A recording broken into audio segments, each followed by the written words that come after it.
Hello and welcome to the St. Bede Center. In this video, I will examine the military chaplaincy of the Catholic priest Father Anthony Ray, one of the two Catholic chaplains who served from 1846 through 1847 in the American Army during the Mexican-American War.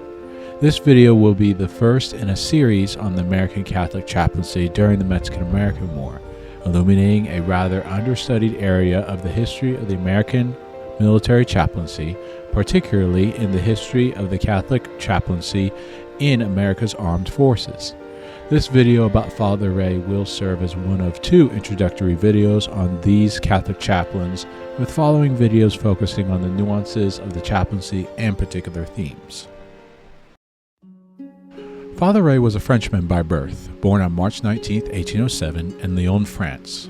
Eventually, he worked under his uncle in the Alpine regions of Switzerland, and under his uncle's direction became a student at the Society of Jesus College in Fribourg, Switzerland.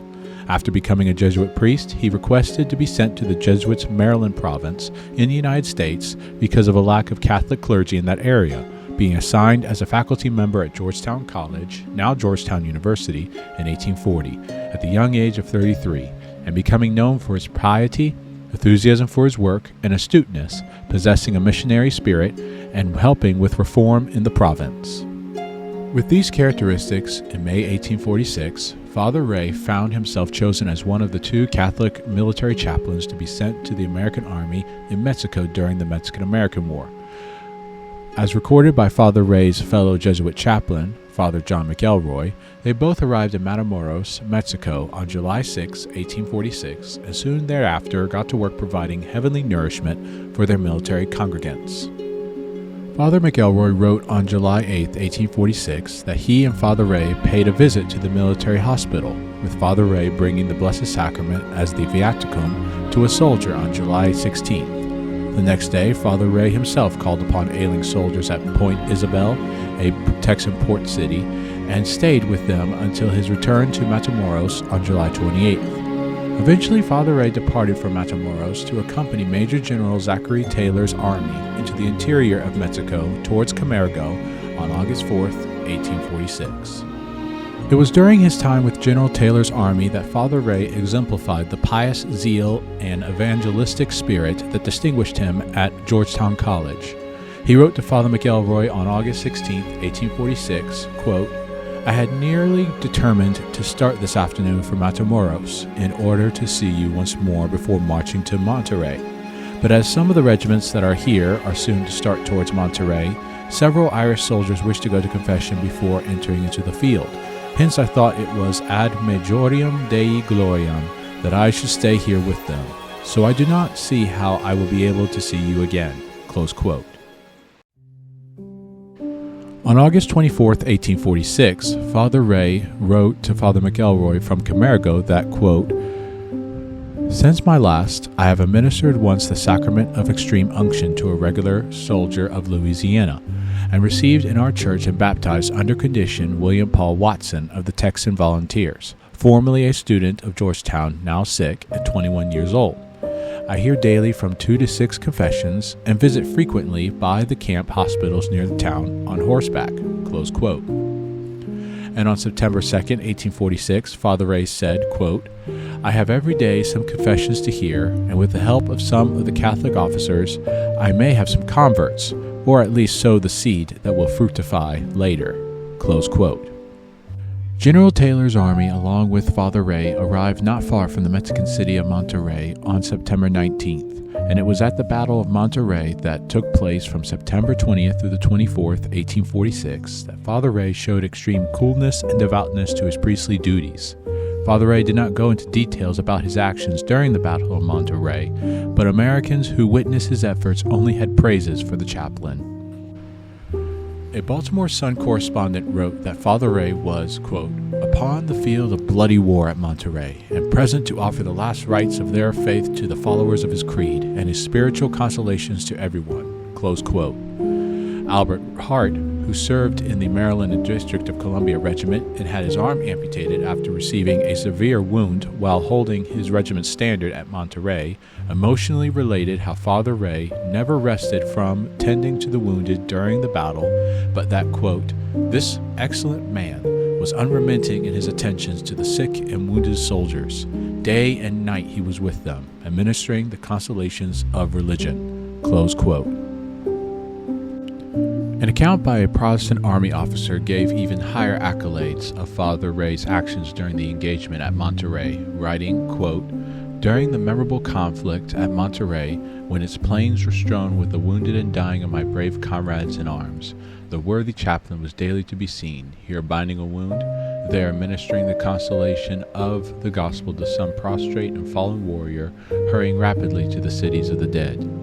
With no question was asked, 'What is thy faith?' It was enough that he beheld a wounded or a dying countryman to secure all the temporal comfort and eternal consolation within his power to bestow. And when I tell you that many a Protestant whose ears never before had heard the voice of a Catholic priest yielded up his spirit to the God who gave it, in the well-founded hope of a blessed immortality beyond the skies, derived from the teachings of this chaplain, I reiterate a statement susceptible of confirmation by hundreds of others in the city and who participated in the Battle of Monterrey." Close quote. Father McElroy even wrote in his reflections concerning Father Ray's part in this military engagement. He wrote, quote, "During the siege, Father Ray was very active in attending to the wounded soldiers even at the risk of life. Of his courage and charity, the soldiers bore testimony in letters to their friends which found their way to the public prints. He instructed and baptized at least 3 officers and no doubt number of privates, besides administering to Catholics the consolations of religion." Close quote. Even though Father Ray did not record any of these specific actions during the battle, he did write to Father McElroy on September 25, 1846, about how the battle had proceeded and the approximate casualties incurred by the Americans and the Mexicans, and in response to this said, quote, "You see, dear Father, that I did right in accompanying our army so far as Monterrey, and that I will there not be less engaged than your reverence in Matamoros. I anointed a good Irish soldier on Tuesday, after having heard his confession. The same day at 11 o'clock p.m., he died." Close quote.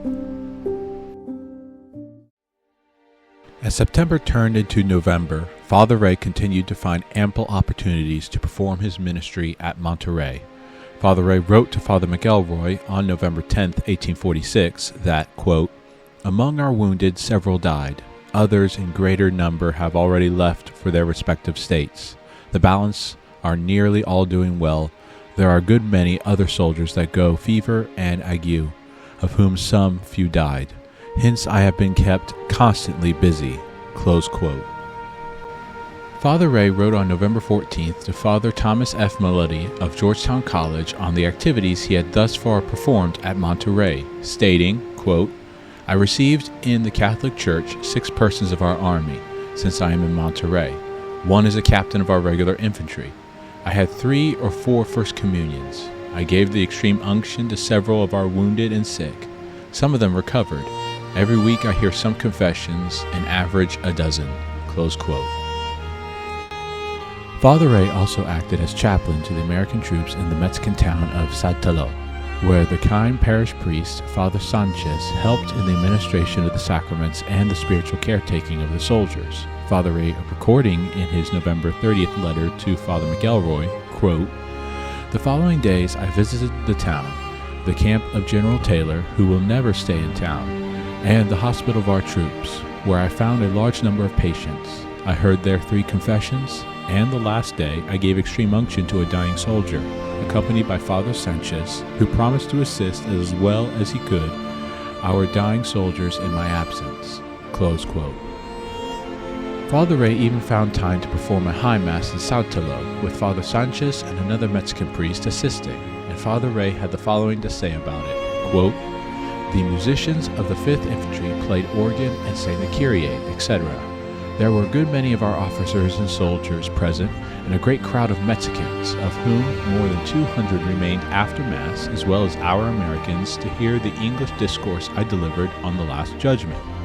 Everyone seemed to have been pleased with the discourse and the High Mass." Close quote.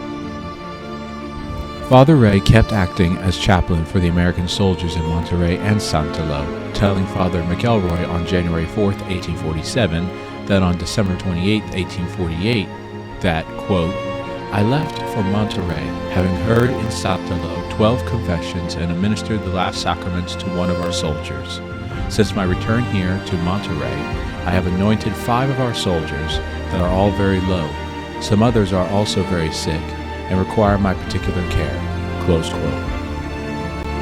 Father Ray continued to care for the souls under his charge and told Father McElroy on January 11, 1847, that since Father McElroy was not going to venture out of Matamoros and maybe even leave Father Ray as the sole chaplain by word of their Father Provincial in Maryland, he decided to make his way to Matamoros on January 18th, but eventually would head back to Monterey, establish it as his base, and travel across the northern provinces of Mexico, likely visiting the cities of Camargo, Saltillo, Matamoros, and other areas where American troops were stationed. However, the devout Jesuit would never accomplish any of these righteous goals. Not minding the warnings given by American officers, in mid-January 1847, Father Ray, along with his Irish servant, were accosted by a group of Mexican rebels as they made their way to Matamoros and were murdered not far from the Mexican town of Marin, with the leader of the rebels, although he knew Father Ray to be a priest, ordering Father Ray's execution under the pretense that the Jesuit chaplain would inform the murder of the Irish servant to others. According to Father McElroy, the Marin villagers found Father Ray's body and gave it a Christian burial, adding that General Taylor and other Army officers expressed their deep condolences for Father Ray's death.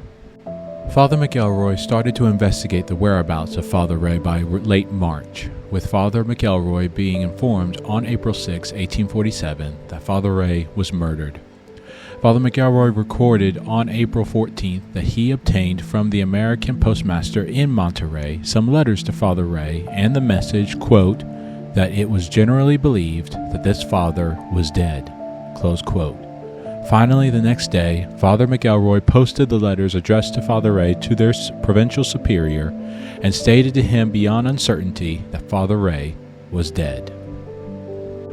Father McElroy described his late colleague to Bishop Anthony Blanc of New Orleans on May 1, 1847, in the following manner, quote, zealous, pious, laborious, Father Ray had promised a life of usefulness. Now he is no more, cut off in the prime of life, the 39th year of his age, R.I.P. Close quote. Father Ray's career as an Army chaplain was one of self-sacrifice and love for God and his military congregants. In his reflections on his chaplaincy, Father McElroy spoke highly of his late fellow Jesuit with the following eulogy. In the secret designs of God, his blood watering the earth of this afflicted country may draw down a blessing upon the Mexican church. His last prayer was no doubt, Father, forgive them, for they know not what they do. Thus, expiring in the practice of obedience and of heroic charity, may we not hope that he is now numbered with our society, triumphant, enjoying the rewards of the religious virtues he practiced in life? Close quote.